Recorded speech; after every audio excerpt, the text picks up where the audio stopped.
జై శ్రీరామ్. అందరికీ నమస్కారం. వెల్కమ్ టు న్యూస్ అఖండ. నేను మీ కస్తూరి శ్రీధర్. మిత్రులారా, ముందుగా నన్ను మన ఛానల్లో ఆదరిస్తున్న అభిమానిస్తున్న ప్రతి ఒక్కరికి కూడా పేరు పేరున ధన్యవాదాలు చెప్తున్నా. ఒక మాట, మీకు ఎట్లాంటి న్యూస్ తీసుకొచ్చినా తెలుసా? కొట్ర తొడచండా అన్నట్టు సూపర్ ఖతర్నాక్ న్యూస్ తీసుకొచ్చిన. సూపర్గా ఉంటుంది న్యూస్ అయితే. హిందూ జాతీయవాదాన్ని ఎట్టి పరిస్థితుల్లో కూడా వదులుకునే ప్రశ్నే లేదని చెప్పేసి ఎవరా మన నరేంద్ర మోడీ గారు చెప్పినారు. దడదడలాడించాడంటే న్యూస్ చూడండి ఏ రేంజ్లో ఉంటుందో. నిన్న ఢిల్లీ ఎన్నికల ఫలితాలు వచ్చిన సంగతి మనకందరికి కూడా తెలిసిందే. ఈ ఎన్నికల్లో భారతీయ జనతా పార్టీ 47% ఓట్లు సాధించి 48 సీట్లను కైవసం చేసుకుంటే, ఏది మొన్నటిదాకా అధికారంలో ఉన్నటువంటి ఆమ్ ఆద్మీ పార్టీ 43% ఓట్లతో 22 స్థానాలను మాత్రమే గెలచగలిగిందనమాట.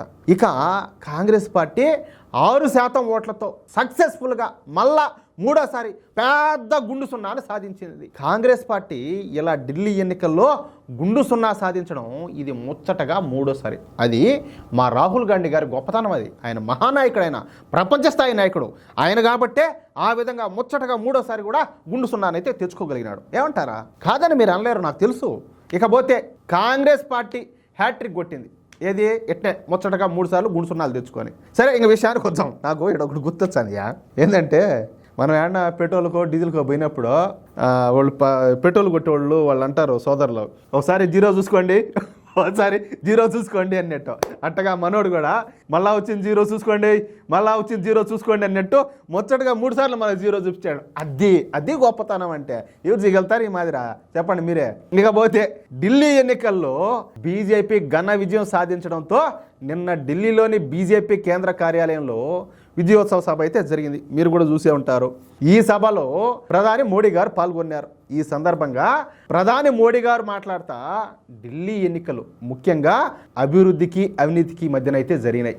నిత్యం ప్రజలకు అబద్ధాలు చెబుతా ఏ నాయకుడు కానీ ఏ పార్టీ కానీ ఎక్కువ కాలం అయితే మనుగడ సాగించలేదు. ఢిల్లీ ఎన్నికల్లో మేము ప్రధానంగా మా మేనిఫెస్టోను ముందుకు తీసుకెళ్ళగలిగినాం. మా మేనిఫెస్టో వివరాలను ప్రజల్లో విస్తృతంగా ప్రచారం చేసినాం.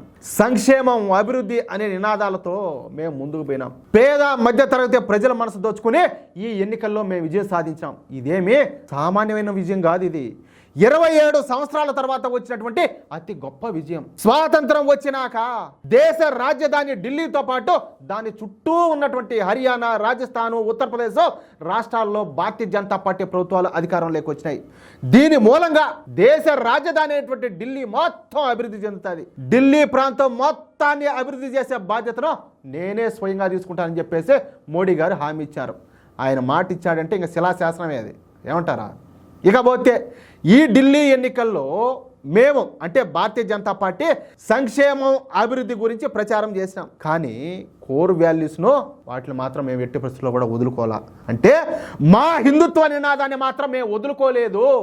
మా కోర్ వాల్యూస్ను వదులుకునే ప్రశ్నే లేదని చెప్పి మాట్లాడినాడు. అంటే ఇక పైన భవిష్యత్తులో కూడా హిందుత్వ నినాదాన్ని వదులుకునే ప్రశ్నే లే. మా కోర్ వాల్యూస్తోనే ఈ దేశాన్ని అన్ని రకాలుగా అభివృద్ధి వైపుగా నడిపిస్తాం. అందుకోసం ఏ చిన్న అవకాశం వచ్చినా కూడా మేము వదులుకోమని మాట్లాడినాడు. I love you sir, I love you, I love you. సరే, అంటే మా మూల సిద్ధాంతమైనటువంటి హిందూ జాతీయవాదంతోనే ఈ దేశాన్ని ముందుకు నడిపిస్తాము. హిందుత్వ సిద్ధాంతాన్ని ముందుకు తీసుకెళ్లడం కోసం ఏ చిన్న అవకాశం వచ్చినా కూడా మేము ఎట్టి పరిస్థితుల్లో కూడా వదులుకోమని అర్థం అన్నమాట. బాబా, శబాష్ శబాష్.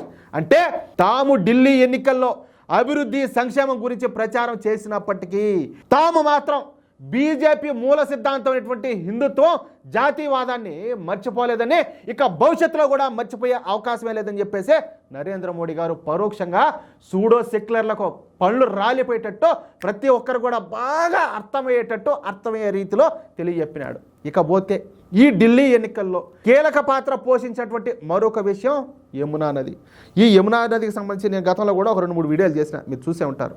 ఈ యమునా నది మన హిందువులకు అత్యంత పవిత్రమైనటువంటి నది. పైగా కోట్ల మంది ప్రజలకు దాహార్తిని తీరుస్తా కొన్ని కోట్ల ఎకరాల పంట పొలాలకు నీటిని అందిస్తుంది. అయితే ఈ యమునా నది ప్రస్తుతం కలుషితంగా మారిపోయింది. ఈ యమునా నది నీటిలో అమోనియా శాతం తీవ్రంగా పెరిగిపోయింది. ఇక మోడీ గారు ఈ యమునా నది గురించి మాట్లాడతా, నాకు తెలుసు మనకు యమునా నది పరమ పవిత్రమైనటువంటి నది. ప్రస్తుతం ఆ నది కాలుష్యం కోరలో చిక్కుకొని ఉండాలి. అందుకే చెప్తున్నా, యమునా నదిని శుద్ధి చేసేటటువంటి అన్ని చర్యలను మా ప్రభుత్వం చేపడుతుంది.